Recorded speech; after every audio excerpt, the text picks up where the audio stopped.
Hello, my name is Chris, and this is Indecent Exposure, the show that sets out to prove that the Xbox Live indie game marketplace is more than just dating sims and avatar games. Today we're taking a look at Dead Pixels, which is probably the most popular game that we've covered on this series. A few of you have got in touch and recommended this one, and, well, it looked pretty fun, so why not? Xbox Live indie games really don't sell that many copies, and so if I find an interesting game, I'll gladly cover it. They could all use the extra attention. Anyway, Dead Pixels is a side-scrolling zombie shooter, and it's probably going to be the best $1 or 70 pence that you'll spend this week. You're very welcome. If you haven't played Dead Pixels already, then there's a good chance that you're unconvinced. You've probably had your fill of zombie games over the last couple of years, and a $1 indie game may not sound too appealing. But stick with me.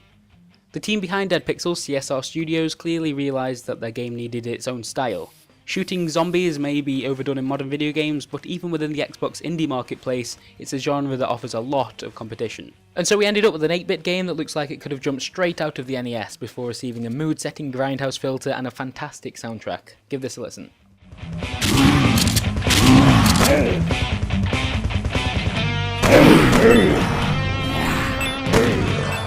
As for gameplay, it's fairly basic. Move from left to right whilst killing or avoiding zombies, and as you move along you'll see empty buildings that you can loot for weapons, ammunition, and valuable items that can be sold to traders.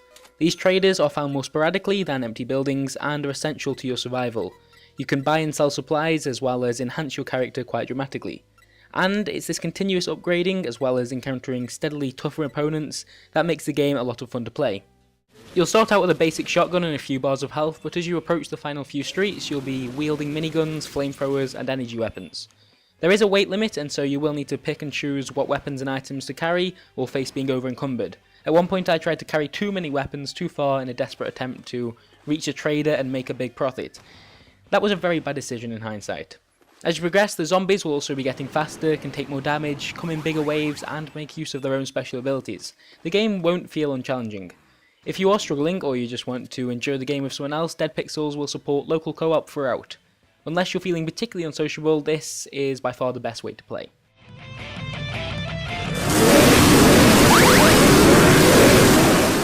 And there's plenty to play through. After reaching 2 sales landmarks, CSR Studios released 2 sets of DLC for no additional charge. That means that for $1 or 70 British pennies, you'll receive the main Dead Pixels campaign, which took me around an hour and a half to complete, the Solution, which continues the story from a different perspective and plays in its own unique fashion.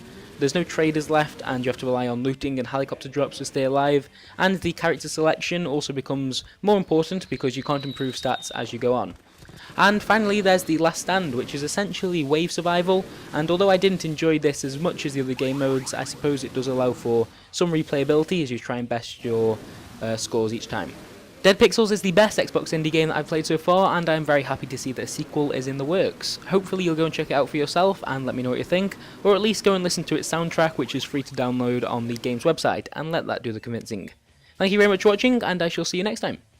And if you haven't seen our last couple of videos, then I would recommend checking out our video review of the new Batman Arkham City DLC, or last week's Indecent Exposure, which was turn-based Miasma 2.